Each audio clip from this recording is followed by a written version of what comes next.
Okay guys, I'm going to show how to quickly inquire part. The old method, click the part, inquire, part, assembly, part, and look through to what you really want. Okay.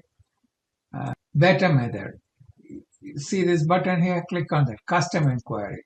And then you can edit this, whatever you want to. So you can add other things, search here and add items which you want. You want length of, here I want a part position, so I said search position.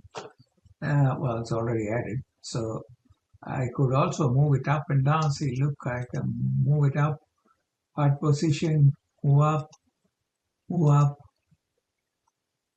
save, close, and you can see the part position has come up here now. Now you don't have to click and then right click and all that. You click the part and you get the details here. So I click that one. Now let me click another part. Okay, these are the details for this one. This one, okay, what is the part position? Okay, that's that one. So it's quick.